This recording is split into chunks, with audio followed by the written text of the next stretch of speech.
Incorporated, who will be discussing about locating the industry on sustainability planning at Agropolis. Please welcome, ladies and gentlemen, architect Mark Roland De Castro.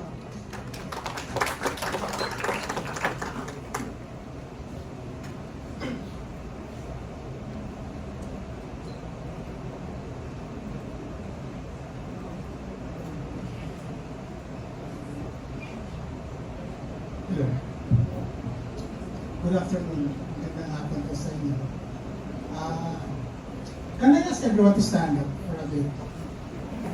This is a very, critical time. This is usually the siesta. So, can I ask everyone to breathe in? Breathe out. You can sit down. Sit down. So there's a study na our brains usually it flows everywhere, no? Yung mind natin and our thinking. There's a study that when you breathe in and you breathe out, you go back to the present moment. That's the story of the brain. But also at least it wakes you up. So okay, I think I'm the last presenter, and then we'll have the panel. So I'd like to apologize in advance because I might be speaking and extending my time. Because when I start speaking, I usually do not stop. So I'd like to apologize in advance because I have a total of 200 slides. I have only 15 minutes. So please pardon me if I go fast. No?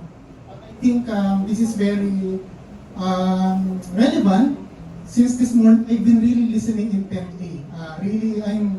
I'm really happy and thankful for Clint and USTP for inviting me. You know, just last week, Sir Clint messaged me, Mark, can we have a Zoom call immediately? And then in just a couple of days, no, I'm here, no, and I'm really very happy for that. So. I'm architect Mark De Castro, so I'm an urban planner or an environmental planner. So what I'll be presenting with you is from the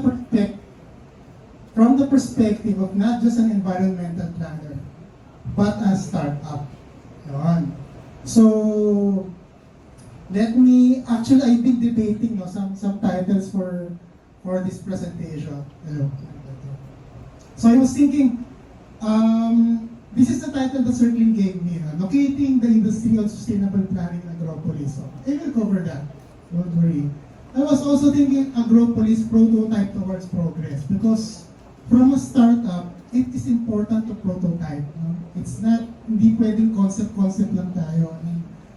You really need to feel the risk and the rewards, no, of an immediate enterprise. And then number 3, lessons and scars of a startup. So what I'll be sharing with you is actually my 10-year journey.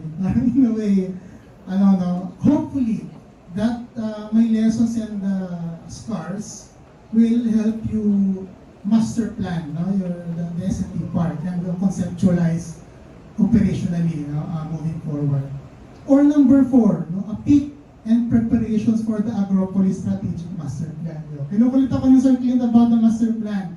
Yun, sabi ko, this has been an advocacy, no, for the last 15 years.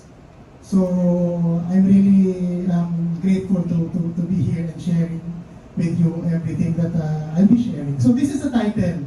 I decided to focus on an action agenda, synthesizing everything. So what next? No? After the whole day of listening, and what's the next step? No? So Agropolis, the next 5 C's. Yan. Usually I present, ako kasi my core strategy, no? Not just planning, but really implementing. No? So what I usually present is the next 5 moves. My perspective is chess. If you play chess, I'm not a grandmaster, pero I know the basics of it. Every move, no, is equivalent to 400 types of different opposition move. So what you need to do is you have to think 5 moves in advance with the objective of eating the king, right? That's the objective of chess. So when we move forward, everything that we discussed today, hopefully there is something that will translate into an action. So here, I will lay down an action agenda. So, let me start with the context. So, this is not just applicable to agriculture. No?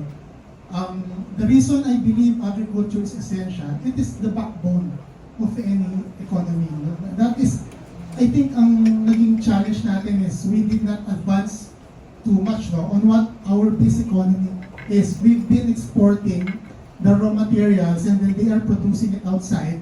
And then pagdating dito, we buy it higher. Now, that has been the problem. We don't have the processing here.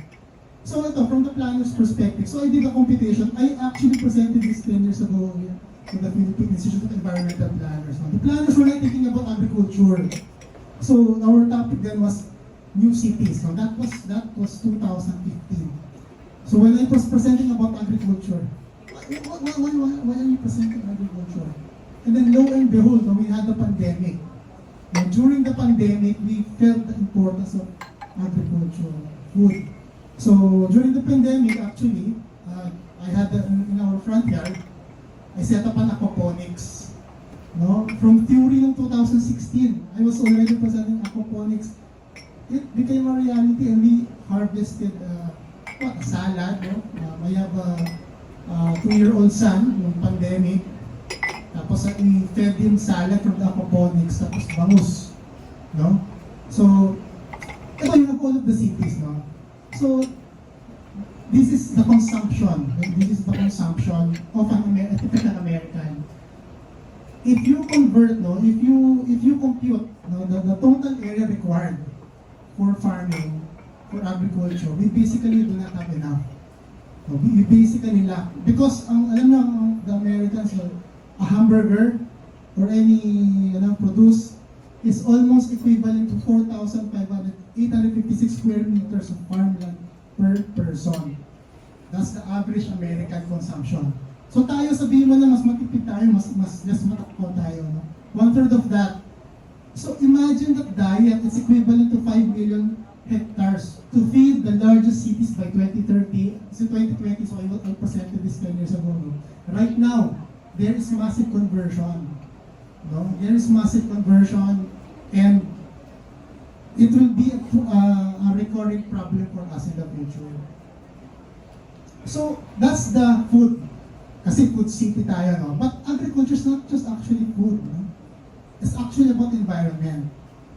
So, when you look at this, there are two critical terms in terms of environment. It's biocapacity and ecological footprint. A good mentor of mine, Dr. Sixto Ross, who just passed away before his birthday last August 8, taught me all about this. So he was 97 years old when he passed away. So for those who don't know Dr. Sixto Rojas, he was the pioneer of banking in the Philippines. He set up PBSP, even contributed a lot of his time developing the sustainability in the Philippines. So you have the biocapacity and you have ecological footprint. What we are actually doing is we are killing biocapacity with the way we are currently developing. So that is what we also need to address in terms of when we develop the Agropolis or any SNT park for that matter. No? We have to make it regenerative.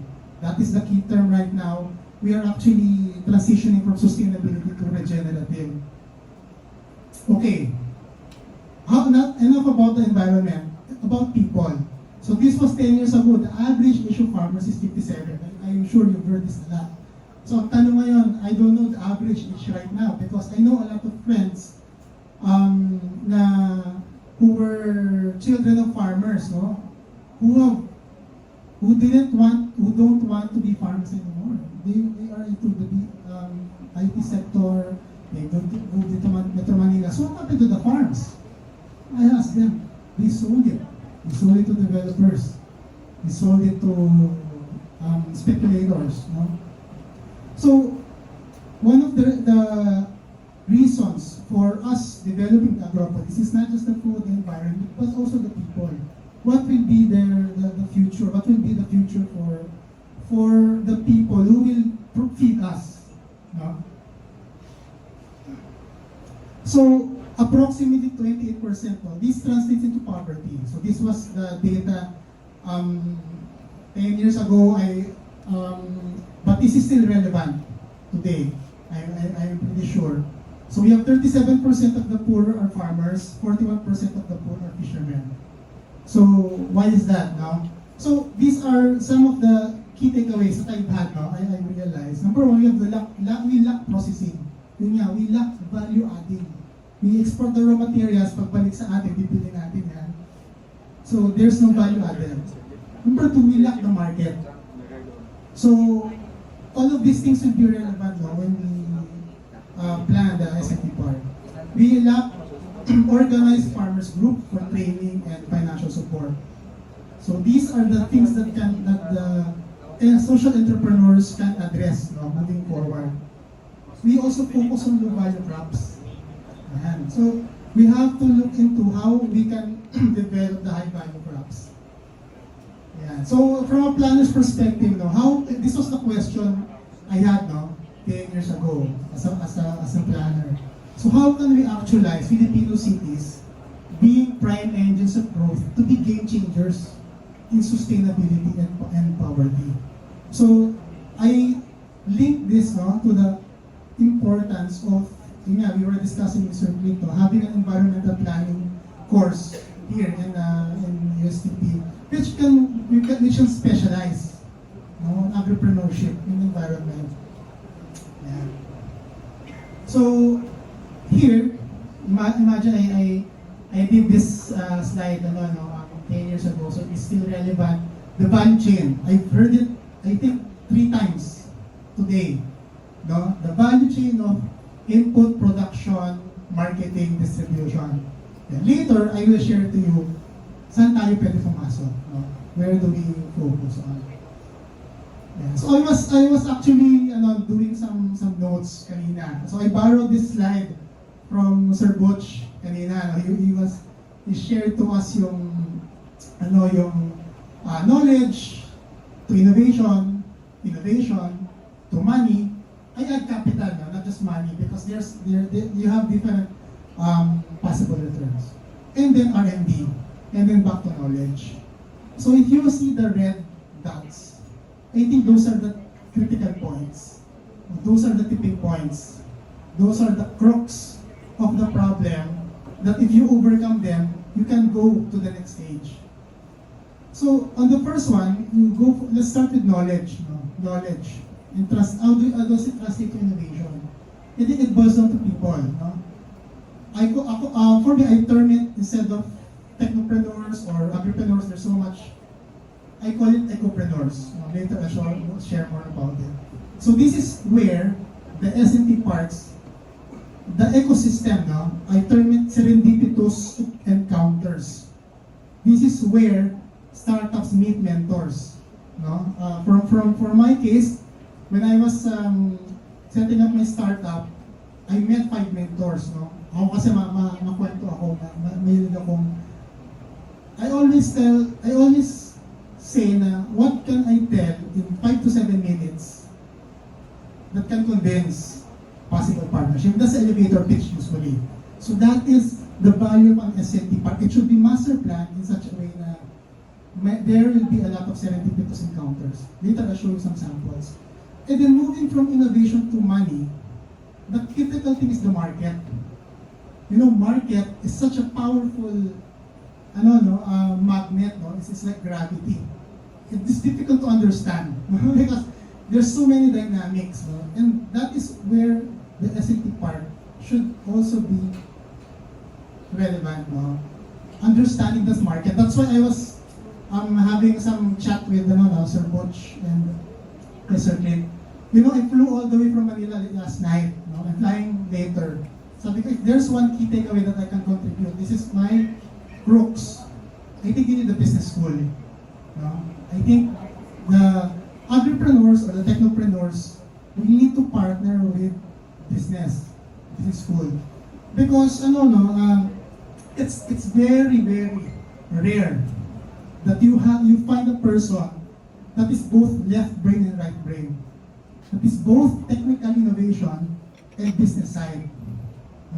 ako technical innovation, but I really try to improve my skills on the business side. No, it's rare. And that's why graduates, they are either strong on the technical side or strong at numbers, strong on the business. No? Because there's so much time that you need to put in developing a product. And there's so much time to put in when you do the numbers, the financial part of it. So my startup, I have a business planner, no, a partner. So when we plan, when we develop, as I draw, as I master plan, my business planner tell me, oh Mark, the MPV of that, we need to increase this, the IRR of that, to meet it, we need to do this and do that. I don't know what this language is, but I can understand the concept. So that is critical. And then moving from money to knowledge. This is where the magic happens. It was a good presentation earlier from Bishan, the value of R&D. The value of R&D, I think we underpin it. We do not appreciate too much. I consult with a lot of private developers. So why is your R&D low? You know why? Because their timeline is short. They're very short term. So the returns need to come in the next 3 to 6 months. Why? Because most of these are publicly listed company. So it affects the stocks.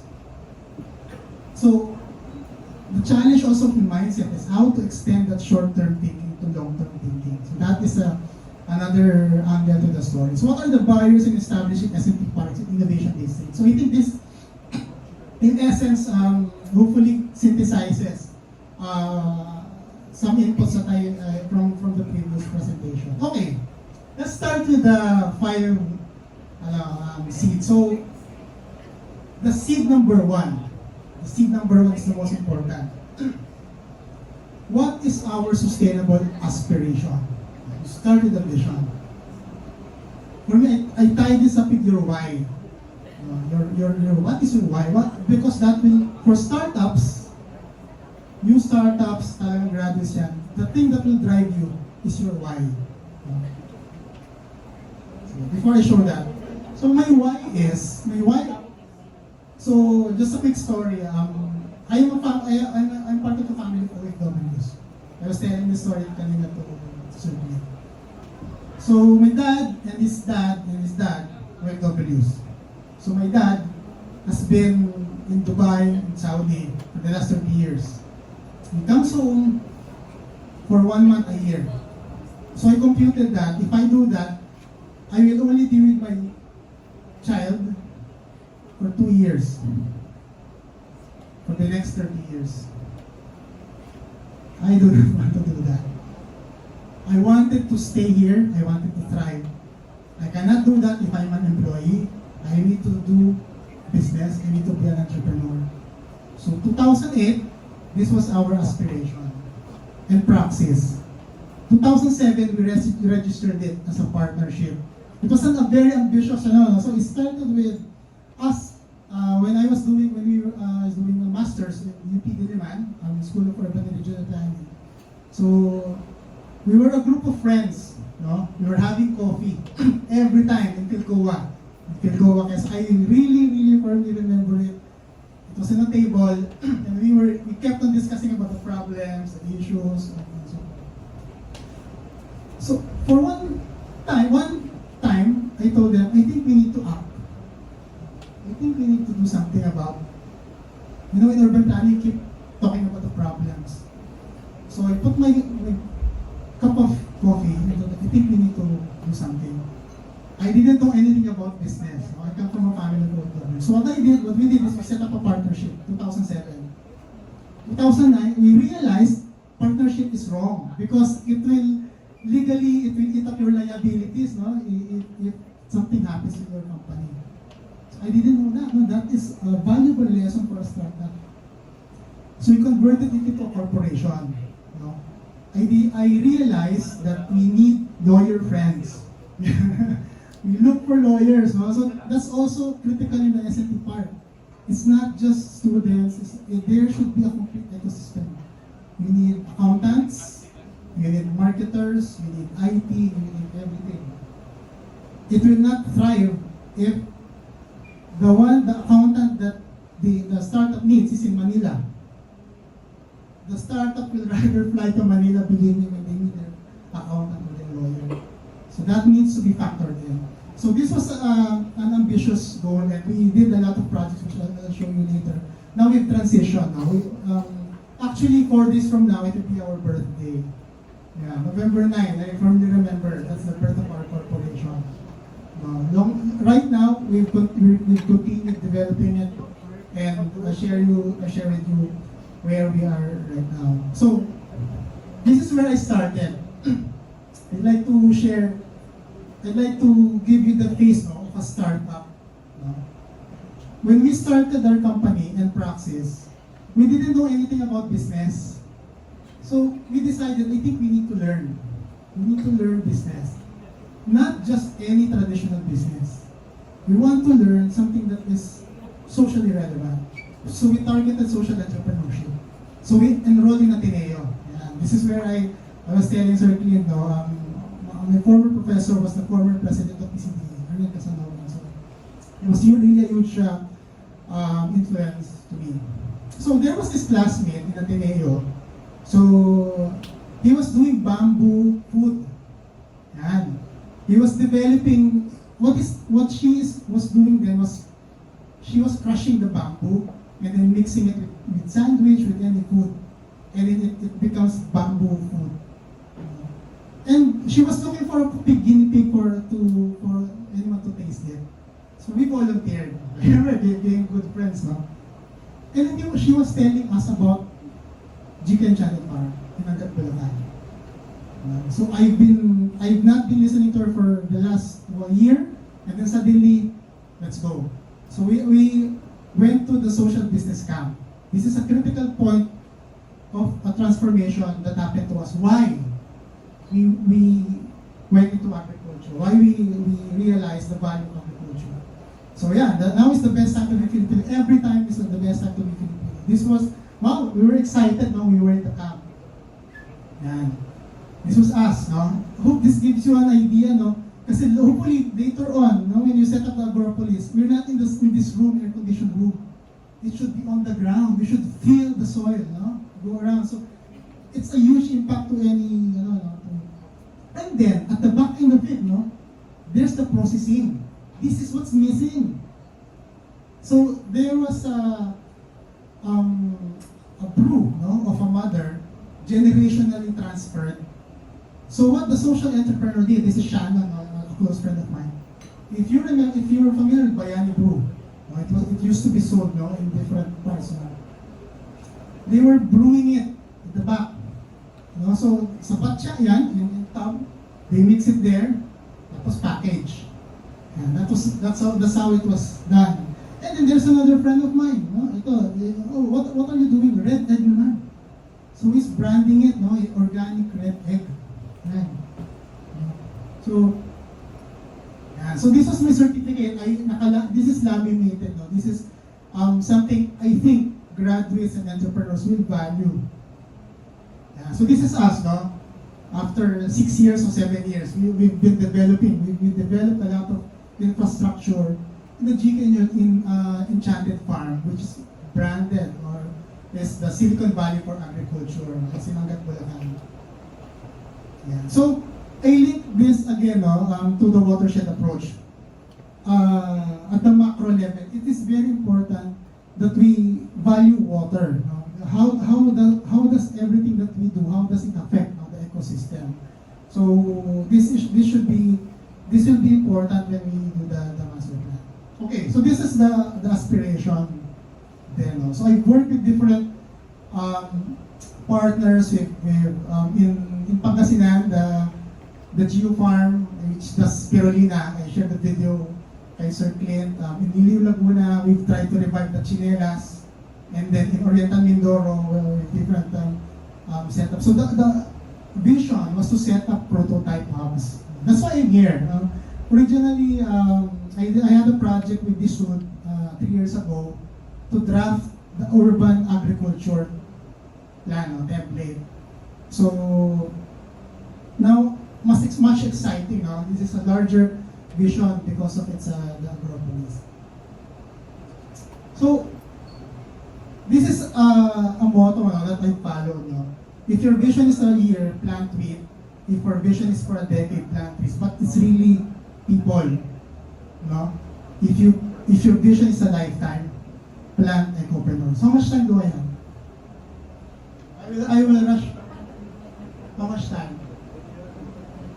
Sige. I hope you don't mind leaving 7 p.m., ha?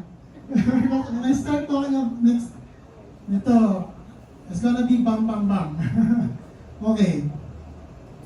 So July, tama Sir Clint, July, we had our Agropolis workshop with the Chancellor, with President, and I see a lot of familiar faces here. So what is our aspiration, sustainable aspiration? So we had this workshop, Sir Clint shared this earlier in the slide. So we have this prototyping tool, it's called Prism. It's like a business model canvas. It's important, the startups, they have a business model canvas. It's not just developing the product, but the entire business side of it. So the inner circle, that's the vision. That's the sustainable aspiration. And then outside it, it's the SWOT. It's the analysis of the environment, where the business will develop. It's important, it should be on the ground. Kulang sa kuryente, mahal ang tubig, etc. It should be as granular as that. And then outside, moving outside, you have the measure of success, so circular yan, etc. etc. Let me share the clean version. Yan siya. Agropolis, and then we did the SWOT analysis, and so forth. Long story short, I won't detail the output of this workshop because this will be an input to the master plan. The long and short of it is it factors in even the cost revenue. It factors in what will you do in the next 3 years. It's a startup ecosystem, it's a startup, you have a runway, we call it a runway. Gaano katagal tatagal yung funds mo. That is also, so we did this July. So actual, it's important to get really the inputs of those who will be part of this dream, of this ambitious undertaking. So this is not the final. So let's visualize what is Agropolis. So we did the word brainstorming just for the sake of really visualizing what an Agropolis. So this is the result. Agriculture that is global, research-oriented, that optimizes partnerships and opportunities of land and innovations towards sustainable, originally entrepreneurship, sustainable food city. So just to have a takeaway. But obviously this will evolve. And hopefully it becomes firmer as we move forward. Okay, so I have two diagrams here. So there are only two possible scenarios moving from here. It's either yung top circle where we keep moving around in circles. Moving around in circles, and then 3 years, we'll be back here and then talking about the same things. And then 6 years, moving around in circles, back here. That's a scary scenario. The second scenario is something that is promising, that is something more exciting. It's a spiral. It's a spiral moving outward. There has to be a push that the circle moves further away. And that's called progress, positive progress.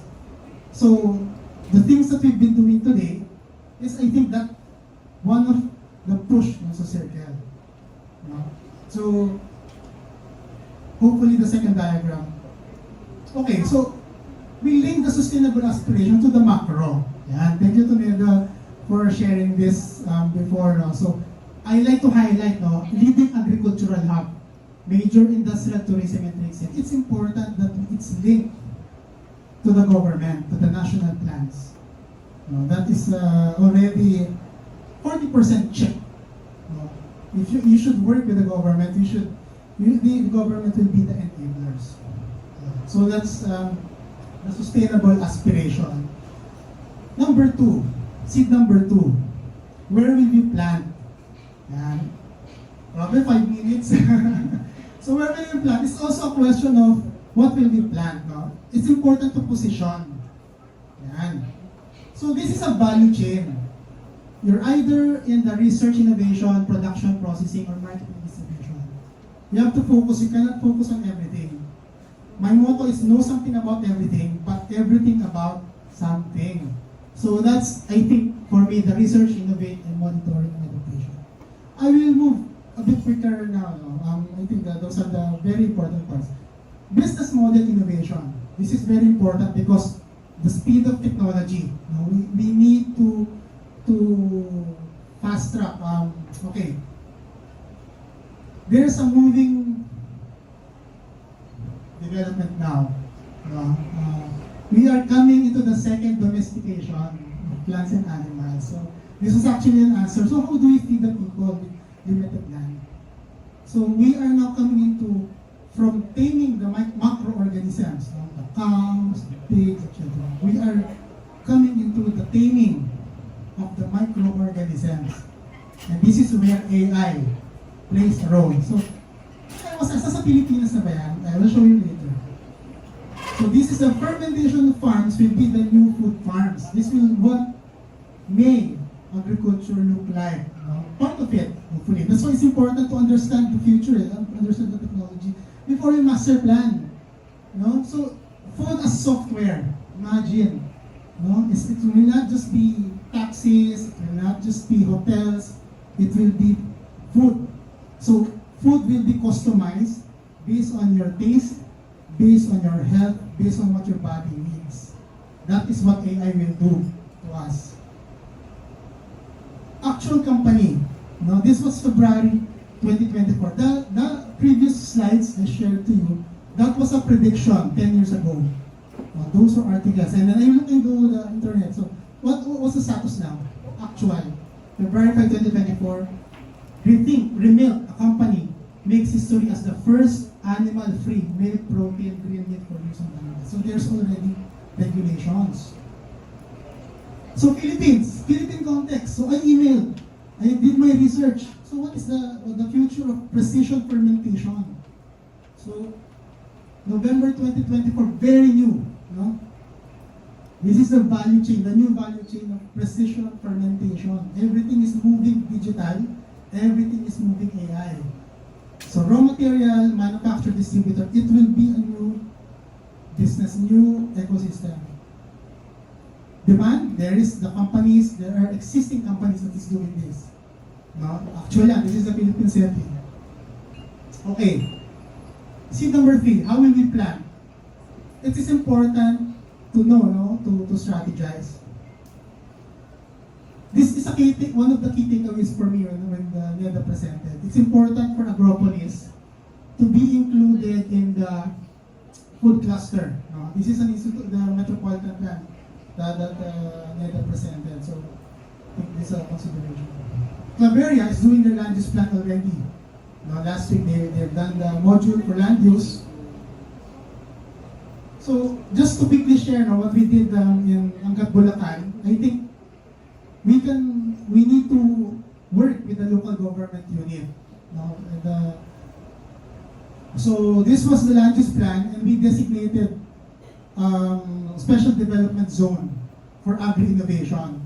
Right now, the club area is looking at plant unit development. That's okay, it gives us flexibility, whatever we want to include. So this is a top view. I was telling you about the GK Enchanted Farm earlier. We developed a lot of facilities there. But this is a good example of what an S&T on an agri-innovation park may look like.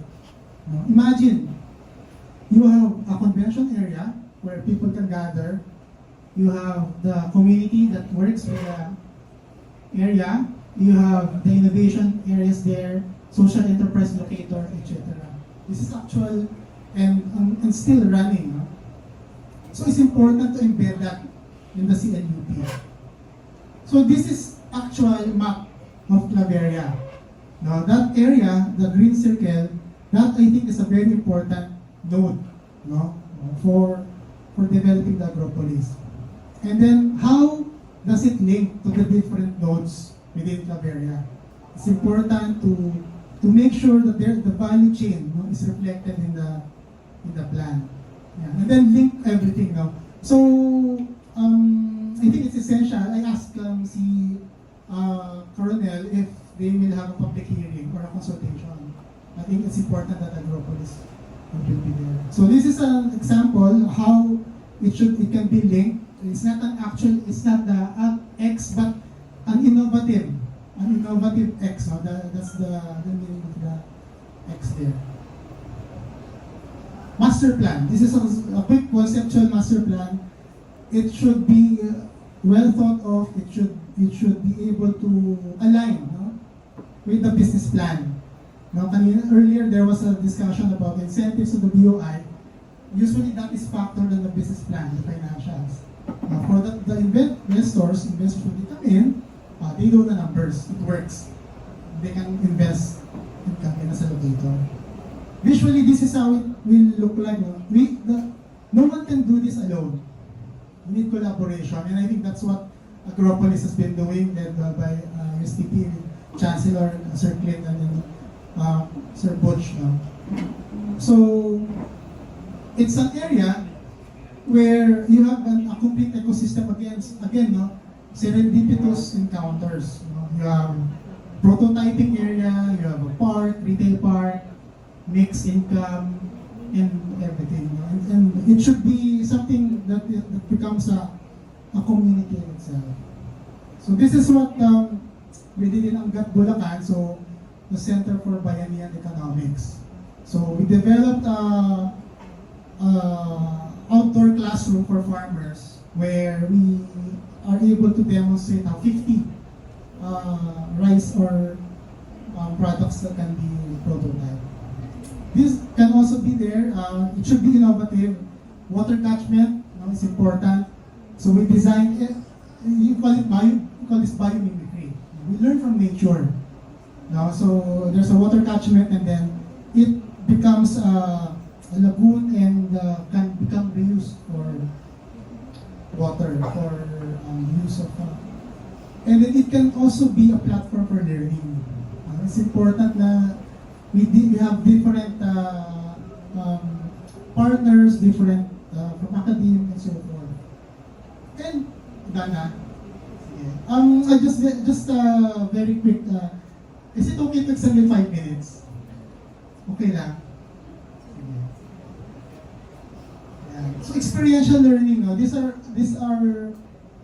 I think some are self-explanatory, but just the quick visuals of it. Yeah. And this will be in the master plan eventually. Okay, let me go to the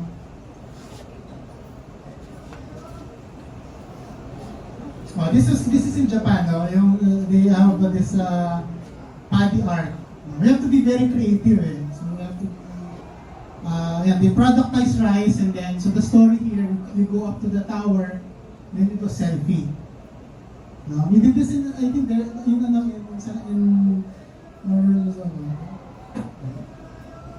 ito yun, the one in,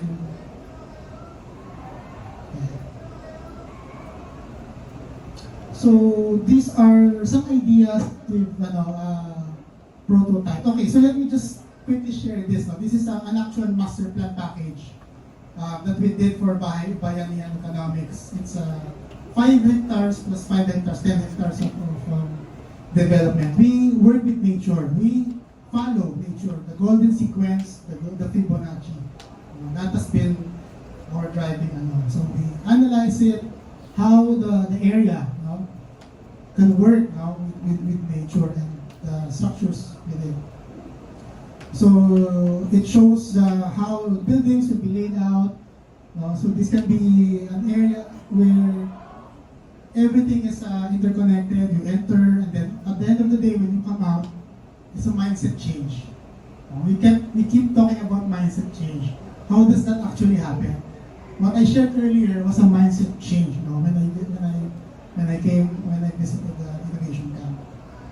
Yeah. So there was a design. We designed the roof to capture capture water. And let me share the actual construction.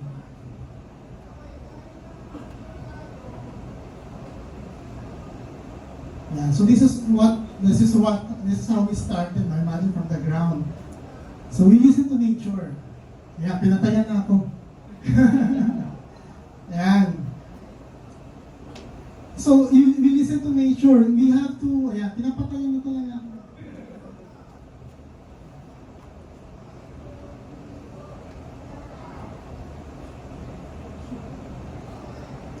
Yeah, so, we're excited to contribute whatever we can to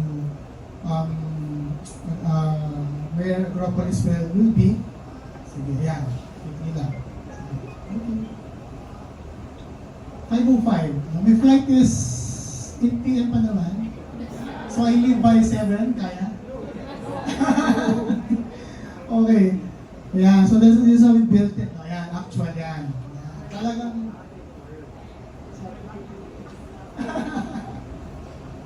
I hope not. So, we translated the idea into actual, no? And we couldn't have done it without really the work of a team. Yan, bayanihan talaga yan. So, that's the result, no? So, the water, I have a video na the water flows. You know, water naturally filtrates, no? When it follows nature. Yan. The more straight it is, the dirtier it is. The more it follows nature. Trees, bagsak sa leaves, goes down. Once, the moment it reaches the root, it's already filtered. That's nature. That's the genius of nature. Yan siya, at night. No? So why did we do this? Because we don't have water for the agriculture. We don't have any source. Because it was a former, the topsoil was reclaimed and put in the reclamation. No? So we had to be innovative. No? So we had to capture rain. In Bulacan, there's so much rain. No? In Bulacan. So every time it goes to a pond and then it pumps water to the agriculture. This has been our trademark.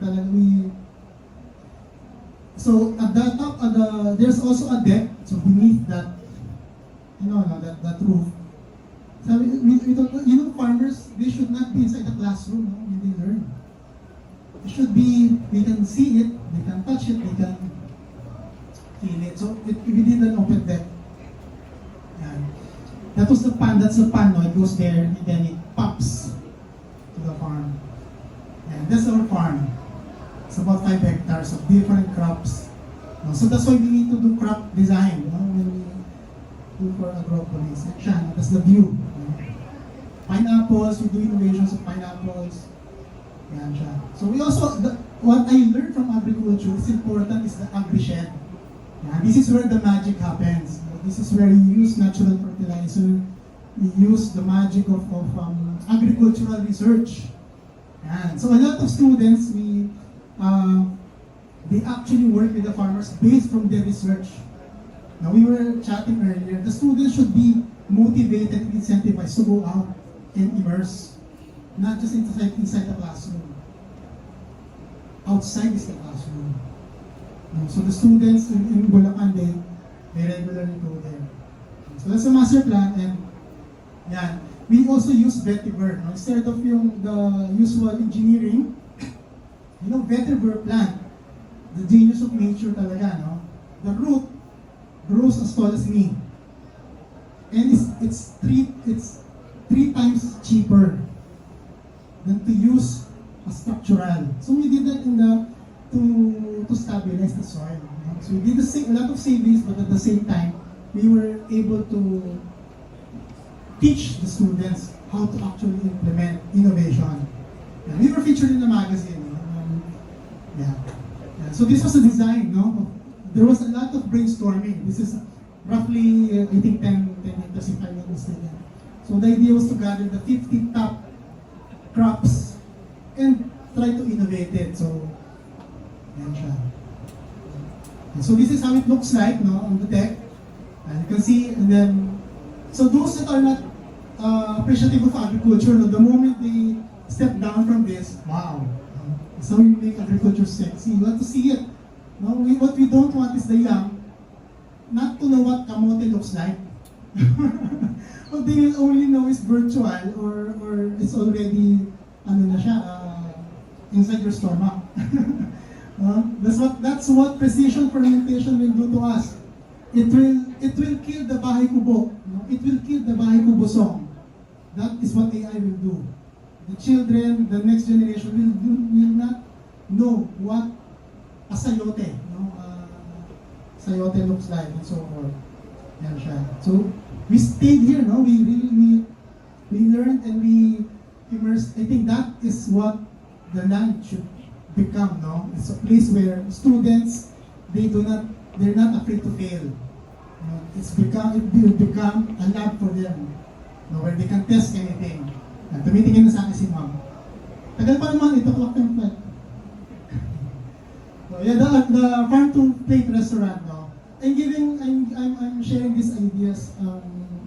Hopefully, the spiral happens. No? The spiral, and we actually implement. Now, one of my mentors said, so I was presenting a design, and then my mentor said, implement it now. No? That's the mindset. Yan siya. Very quick lang. See number 4, sorry, dalawa na lang. These are two critical elements. What capabilities do we need? Yan. So I have been doing a lot of notes. So every time we have a discussion in Mr. Clint, I've been taking down notes. So ayan, peculiarities ng map, quadruple helix, which we heard earlier. So we have a lot of these assets. We have to figure out how to optimize, how to strategize and utilize them. So yeah, going back, these are some. We have to use high value crops, food belts. It's linked to the corridor, the food corridor. And then we have to attract the youth. Hindi lang parang AI. We have to feed the ground, they have to feed the soil. Yeah, so it should be an ecosystem. You have the village, the startups, the students. They have to be linked to the actual innovation.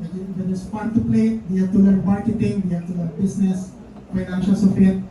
And then coupled, partnered with processing, how do you distribute it, the whole ecosystem. Yeah. So this is the Philippine map. So I think the Agropolis will become a prototype that can be replicated in different parts of the country. Last one, sorry. What management systems are required to support our choices? At the end of the day, warm bodies will implement this, will make this happen. It will not just happen magically. Yan. Natawa na, galing na si ma'am. Yan. So we have to understand how to implement. Yeah. Next step, I think, the master plan. Okay, so just very quick, last. Sorry for extending. Last 20 seconds. Last na. This is the waves of innovation. No? First wave, hindi ko mabasa. You have the steam engine, the railways. Second wave, you have the telephone, automobile, electricity. Then the Spanish flu happened. Third wave, you have the computer innovation. The fourth wave, that is upon us now, the next 5 years. It tells that it's going to be 5 times greater than the previous innovations. So that's where we are right now. Yeah, so close na. Mind for entrepreneur, heart for the poor, hands for nature, soul for culture, whole body. Yeah. So thank you very much. Good evening. Salamat.